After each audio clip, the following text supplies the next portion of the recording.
तो हेलो दोस्तों, आप सभी लोगों का स्वागत है आपके अपने YouTube channel success tuition CK sir में। दोस्तों मैं हूं चंद्रफूल सर। तो आज की इस क्लास में काफ़ी इम्पोर्टेंट फार्मूला दोस्तों लेकर के आए हैं, जो कि डिफरेंशिएशन, जिसको हम लोग हिंदी में बोलते हैं अवकलन। यानी कि दोस्तों अवकलन से प्रमुख सूत्र लेकर के आए हैं, जो कि अक्सर एग्ज़ाम में पूछा जाता है। तो कभी कभी ऑब्जेक्टिव में क्या करता है दोस्तों कि फार्मूला ही डाल देता है और ऑप्शन 4 दे देगा, ऑप्शन आपको टिक सही ऑप्शन पे टिक करना होता है। तो दोस्तों यदि आप फार्मूला याद करते हैं तो आपको एक्सरसाइज बनाने में तो सुविधा होगा ही होगा। यदि ऑब्जेक्टिव क्वेश्चन से भी आता है तो आप उसे भी बिल्कुल आसानी के साथ हल कर सकेंगे। चलिए दोस्तों, इस क्लास को स्टार्ट करने से पहले यदि अभी तक आप इस चैनल पर नए हैं तो कृपया इस चैनल को अभी लाल बटन को दबा के सब्सक्राइब कर लें तथा बेल आइकन को भी दबा दीजिए, जिससे कि मैं आगे जितना भी और वीडियो लेकर के आऊँगा तो उसका नोटिफिकेशन आप तक पहुंचता रहे, आपको सबसे पहले मिले। तो चलिए आज का जो क्लास है दोस्तों स्टार्ट करते हैं। तो हम लोग का जो टॉपिक है दोस्तों, मेन जो टॉपिक है हम लोग का डिफरेंशिएशन, जिसको हम लोग हिंदी में क्या बोलते हैं अवकलन। तो चलिए दोस्तों, अवकलन दोस्तों आज हम लोग अवकलन का प्रमुख सूत्र पढ़ने वाले हैं। और यदि आप अवकलन का फार्मूला याद कर लेते हैं तो आपको समाकलन की याद करने की फार्मूला ज़रूरत नहीं। हाँ, एक दो मतलब 4-5 ऐसे हैं जो आपको याद करना पड़ेगा, लेकिन अधिकांशतः दोस्तों मैं आपको चैलेंज के साथ कहता हूँ कि आपको जब अवकलन का सूत्र याद कर लेंगे तो मैं चैलेंज के साथ कहता हूँ कि आपको याद करने की ज़रूरत नहीं पड़ेगी। चलिए दोस्तों अब हम लोग जो आज का जो फर्स्ट सूत्र है, फर्स्ट फार्मूला है, देखिए क्या है। कहता है दोस्तों कि dx के पावर n dx, यानी कि दोस्तों x के पावर n dx का अवकलज सूत्र क्या होता है। तो देखिए सबसे पहले अवकलन में क्या करते हैं कि पावर जितना होता है सबसे पहले पावर को आगे लाते हैं। दोस्तों पावर n है तो n को आगे ला दिए। अब इसके बाद जितना पावर होता है उसमें से एक घटा लेते हैं, तो एक घटा लेंगे। यही दोस्तों आपका x के पावर n का अवकलन हो गया। तो चलिए आज हम लोग सभी सूत्र जानने वाले हैं दोस्तों। अब देखिए क्या होता है इससे, यानी dx/dx, ये जो d/dx है दोस्तों, ये अवकलन को सूचित करता है, यह इंडिकेट करता है। y डैश कभी कभी लिखा हुआ रहेगा तो इसका मतलब होता है dy/dx। तो देखिए x का अवकलन x के सापेक्ष तो क्या हो जाता है 1, क्योंकि dx है दोस्तों, एक कट जाएगा 1 बचेगा, यानी कि dx/dx का अवकलन क्या होता है 1। तो चलिए आगे आता है साइन, यानी साइन x का अवकलन। तो साइन x का अवकलन दोस्तों होता है cos x।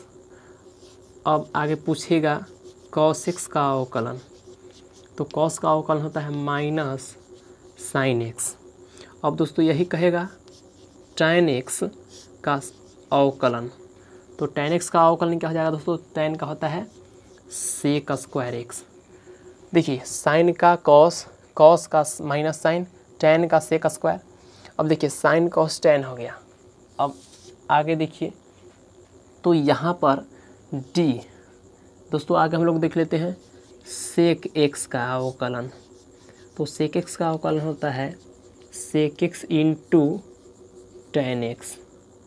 sec x का अवकलन क्या होता है sec x into tan x। अब आगे देखिए दोस्तों, अब cot x का पूछता है cot x dx, तो cot x का क्या होता है माइनस cosec²x।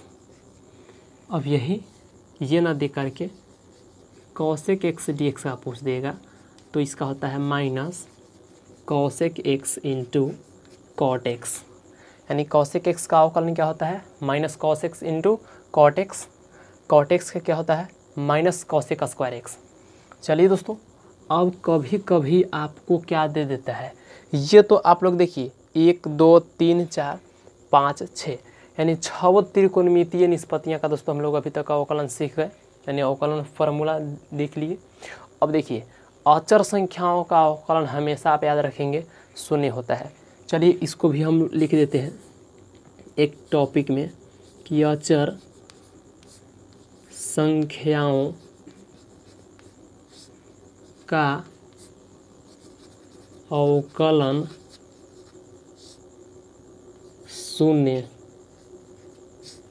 शून्य होता है।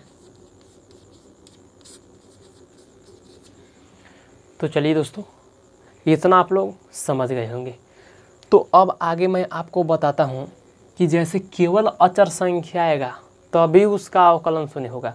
यदि अचर के साथ साथ चर भी आ जाता है, देखिए अचर है और ये चर है, तो अचर संख्या को हम लोग अवकलन चिन्ह से बाहर निकाल देते हैं। तो यानी कि क्या हो जाएगा, 3 जब दोस्तों रहेगा, मान लेते हैं कि यहाँ पर क्या आ गया, देखिए यदि यहाँ पे 3 होता और x होता तो इसका अवकलन ऐसा नहीं कि सर 3 अचर है तो अचर संख्या के अवकलन तो आपने बता दिया कि क्या होता है, शून्य, तो शून्य से गुना करेंगे तो शून्य, गलत हो जाएगा। यानी दोस्तों इसका अवकलन हो जाएगा, अचर संख्या को बाहर निकालते हैं अवकलन चिन्ह से और बचेगा dx बटा क्या, dx। देखिए dx यानी dx बटा dx बराबर क्या होता है, 1। तो यानी क्या हो जाएगा, 3 × 1 = 3। यानी दोस्तों चर और यदि अचर दोनों एक साथ है तो अचर संख्या को अवकलन चिन्ह से बाहर निकालते हैं तथा चर संख्या को हम लोग अवकलन कर देते हैं। तो चलिए दोस्तों ये समझ गए होंगे। अब हम लोग इनवर्स में जो फॉर्मूला होता है तो वो देखेंगे। देखते हैं इनवर्स यानी त्रिकोणमितीय निष्पत्तियाँ जब इनवर्स के रूप में दिया हुआ रहेगा तब उसका अवकलन क्या होगा। तो देखिए यानी कि दे देगा आपके पास d sine inverse x dx, यानी कि दोस्तों साइन इनवर्स x का अवकलन पूछ देता है या कभी दे देगा आपको। तो साइन इनवर्स x का जो अवकलन होता है दोस्तों 1/√(1 - x² होता है।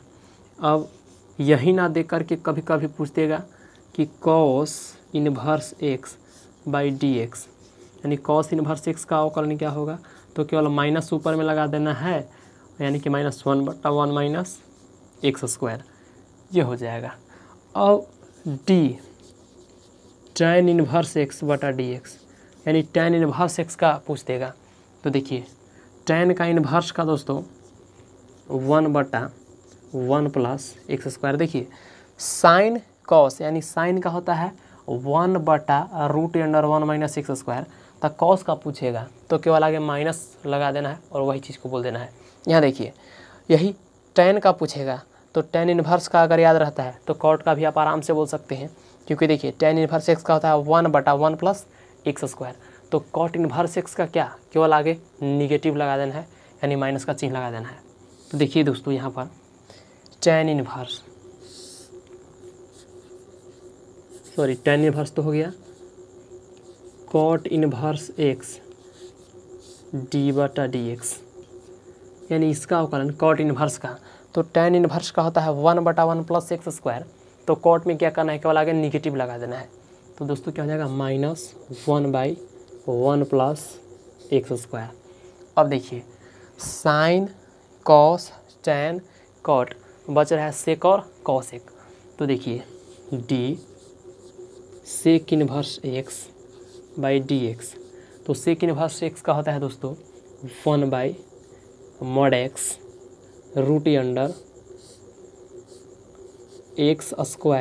- 1, और यही कॉसेक रहे, यानी कि d cosec inverse x dx। तो देखिए कॉसेक इनवर्स x का जो अवकलन होता है क्या हो जाएगा, केवल देखिए इसका प्लस हुआ तो इसका केवल माइनस आगे लगा देना, यानी कि -1/(x mod √(x² - 1। तो यही दोस्तों आपका जो है पूरा के पूरा दोस्तों अवकलन का यही सूत्र है, और इसी को दोस्तों आपको केवल याद रखना है। और पूरा आप अवकलन, यदि दोस्तों अवकलन सूत्र आप याद रखते हैं तो समाकलन में आपको बहुत ही कम मेहनत करना पड़ेगा। यानी कि दोस्तों यदि आप अवकलन अच्छा से याद कर लेते हैं फार्मूला को तो आपको समाकलन में ज़्यादा याद करने की ज़रूरत नहीं पड़ेगा। यानी तो दोस्तों कभी कभी पूछ देता है कि log x का अवकलन, यानी दोस्तों log x का अवकलन, तो log x का अवकलन होता है 1/x। अब दोस्तों log x ना दे करके कभी कभी दे देगा आपको कि डी ई के power x by D x. तो दोस्तों आप ध्यान रखेंगे ई के पावर एक्स ही एक ऐसा फलन है, यानी कह सकते हैं इसको कि ऐसा पद है जिसका जो अवकलन होता है तथा समाकलन दोनों सेम होता है। यानी दोस्तों ई के पावर एक्स का जो अवकलन है ई के पावर एक्स ही हो जाता है, और यदि समाकलन ई के पावर एक्स कहेगा तो ई के पावर एक्स ही होता है समाकलन भी। अब देखिए कभी कभी दोस्तों डी, देखिए ए के पावर एक्स बटा लॉग ए, इसका पूछ देता है अवकलन बटा डी एक्स। तो इसका अवकलन यानी कि ए के पावर एक्स बटा लॉग ए का अवकलन दोस्तों हो जाता है ए के पावर एक्स, यही। तो चलिए दोस्तों, मैं उम्मीद करता हूँ कि आज का जो वीडियो है दोस्तों आपको बेहद पसंद आया होगा। तो चलिए दोस्तों, यदि बेहद पसंद आया है तो अभी इस वीडियो को एक लाइक कर दीजिए एवं इस चैनल को अभी सब्सक्राइब कर दीजिए। दोस्तों फिर मिलते हैं आपको अगले नए वीडियो में। तो आज के लिए बस इतना ही। जय हिंद, वंदे मातरम।